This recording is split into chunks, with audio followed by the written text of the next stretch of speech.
నమస్తే, welcome to my channel Nagendra Vepuri. My dear friends, నా భవిష్యత్ ఏమిటి అనేది చాలామందికి చాలా సందర్భాల్లో వస్తున్న ప్రశ్న. ప్రతివారికి కూడా తమ భవిష్యత్తు గురించి తెలుసుకోవాలి అనే ఆతృత ఉంటుంది, సహజమే. కానీ అది తెలుసుకోవడంలో ఉన్న కష్టం నష్టం ఏమిటి అనేది కూడా ఇప్పుడు మనం డిస్కస్ చేయబోతున్నాం. ఎందుకంటే మనం ఏ టీవీ ఛానల్ చూసినా, సోషల్ మీడియాలో ఏదైనా యూట్యూబ్ ఛానల్ చూసినా ఒక యాడ్ వచ్చేస్తూ ఉంటుంది. మీ జాతకాలు చెప్పబడతాయి, మీ జ్యోతిష్యాలు చూస్తామని. రంగురాళ్ళ గురించి చెప్పేవాళ్ళు కొందరు, హస్త సాముద్రికమని, ఏదో రకంగా మీ భవిష్యత్తు చెప్పేస్తాం, మీ గ్రహబలం ఎలా ఉందని.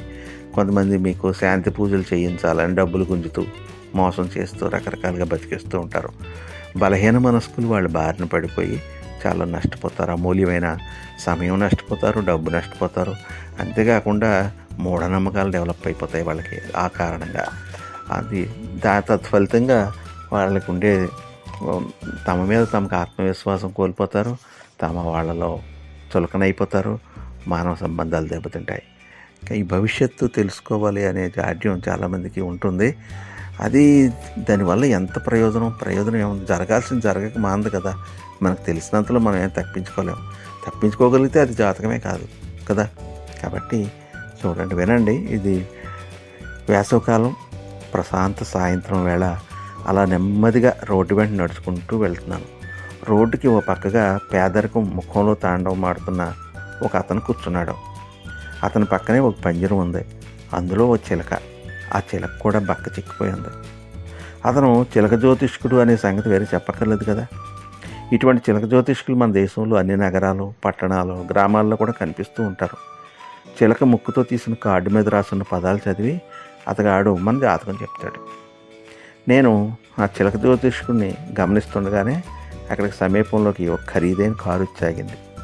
ఆ కారు నుంచి ఆ కారుకి తగిన హోదా కలిగిన వ్యక్తి ఒకడు దిగాడు. అతను తిన్నగా చిలక జ్యోతిష్కుడి దగ్గరికి వెళ్ళాడు. అతను అలా తన వైపు నడిచొస్తుంటే ఆ చిలక జ్యోతిష్కుడి కళ్ళల్లో వెలుగు తాండవించింది. అంత ఖరీదైన మనిషి తన దగ్గరకు వచ్చాడంటే అతను భారీ బహుమతి ముట్ట చెబుతాడని, దాంతో తన ఆకలిని పారదోలొచ్చని జ్యోతిష్కుడు మనసులో అనుకుంటున్నాడేమో. తనలాంటి రోడ్డు పక్కన జ్యోతిష్కుడి దగ్గరికి అత్యంత అరుదుగా కానీ ఈ ఖరీదైన వ్యక్తులు రారని అతనికి తెలుసు. ఆ జ్యోతిష్కుడు పంజరం తలుపు తీసి ఆ వచ్చిన వ్యక్తి పేరు చదవగానే చిలక నెమ్మదిగా నడుచుకుంటూ బయటకు వచ్చి అక్కడున్న దొంతరలోంచి ఒక కార్డు తీసి తిరిగి లోపలికి వెళ్ళిపోయింది. జ్యోతిష్కుడు ఆ కార్డు వెంట తదేకంగా కొద్దిసేపు చూశాడు. అతడు తన భవిష్యత్తు గురించి ఏం చెప్తాడా అని ఆ ధనికుడు ఎంతో ఆసక్తితో పొంగి నిలబడ్డాడు. ఆతృతగా ఎదురు చూస్తున్నాడు. ఆ సన్నివేశం నాకు చాలా ఆశ్చర్యం కలిగించింది. బహుశా ఈ ధనవంతుడు ఇదివరలో ఎంతోమందిని తన భవిష్యత్తు కోసం సంప్రదించి ఉంటాడు. హస్త సాముద్రికులు, జ్యోతిష్కులు, సంఖ్యాశాస్త్రం వాళ్ళు తదితరులు అనేక మంది చేత చెప్పించుకున్నవన్నీ అబద్ధాలని తేలిపోవడంతో చివరికి ఏం చేయాలో తోచక ఈ చిలకను ఆశ్రయించి ఉంటాడు. ఇటు ఈ చిలక బోన్లో బంది. తనకి బోన్లో నుండి ఎప్పుడు విముక్తి లభిస్తుంది, ఎప్పుడు హాయిగా ఎగరగలుగుతానా అని ఆ చిలక ఎదురు చూస్తుంటుంది. అటువంటి చిలక తనకు జ్యోతిష్యం చెప్తుందని ఆ దానికి అనుకుంటున్నాడు. ఎంత తమాషాగా ఉందో చూడండి. అయితే ఇది ఇవాళ దృశ్యం కాదు, చరిత్రక అందని కాలం నుంచి కనిపిస్తున్న తమాషా. పిక్కలు వేసి, చేతులు చూసి, ముఖం గమనించి, సంఖ్యల ఆధారంగా గ్రహస్థితిని బట్టి జ్యోతిష్కాలు చెప్పేవారు. చిలకలు, బల్లులు, పక్షులు ఇలా ఒకటేమిటి పలు రకాల జీవుల్ని మనం అనుకున్నది జరుగుతుందో లేదో తెలియజెప్పే సాధనాలుగా ఉపయోగించుకున్నాం. మనిషి భవిష్యత్తు వివరణకి ఆ జీవులు సహకరిస్తాయని అనుకున్నాం. ధనబాబా అనే ఆయనకి 9వ సంఖ్య అదృష్ట సంఖ్య అని చెప్పారు. 9వ సంఖ్య వచ్చేలాగా ఏ పని చేసినా కలిసి వస్తుందని చెప్పారు. అది నమ్మిన ధనబాబా క్యాలెండర్లో 9వ నెల అయిన సెప్టెంబర్ మాసం 9వ తేదీన 9 అనే సంఖ్య ముద్రించిన టీషర్ట్ తొడుక్కుని అతి కష్టపడి సంపాదించిన 4 9ల నెంబర్ కలిగిన కారు ఎక్కి రేస్ కోర్సుకు వెళ్ళాడు. అక్కడ 9వ నెంబర్ గుర్రం మీద 9 లక్షల పందెం కాశాడు.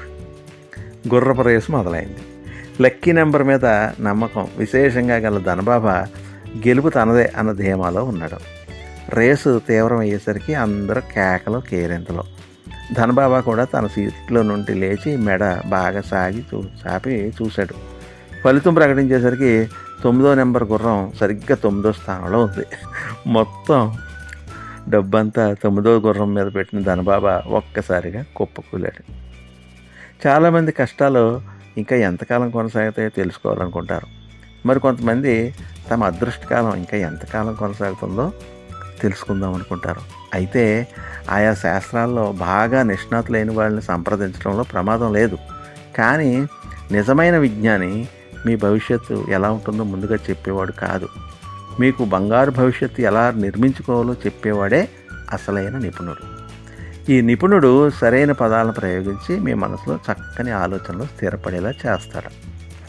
చెడ్డవాళ్ళ చేతిలో చిక్కారా, మీ భవిష్యత్తు వారి చేతిలో బందీ అయిపోయినట్టే. మీ మెదడు అనేక రకాల వ్యతిరేక భావాలని అంగీకరించి వాటిని నమ్మడం మొదలు పెడుతుంది.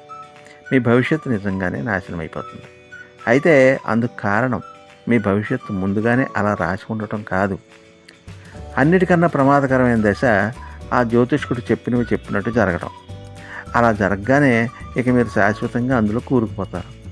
ఇక మరో విషయం పట్టదు. ముందేం జరగబోతుందో చెప్పించుకోవడం ఒక వ్యసనంగా మారిపోతుంది.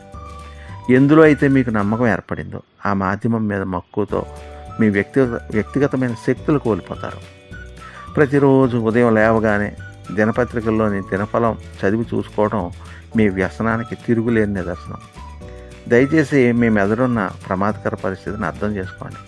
అది వ్యతిరేక ఆలోచనల్ని అతిగా ఆదుకుంటుంది. మంచి ఆలోచనలు అంత సులభంగా అంగీకరించక తిరస్కరిస్తుంది.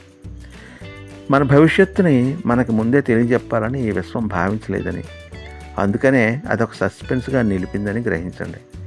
భవిష్యత్తు ముందుగా తెలిసి జీవితం ఎంత భయంకరంగా ఉంటుందో ఊహించుకోండి.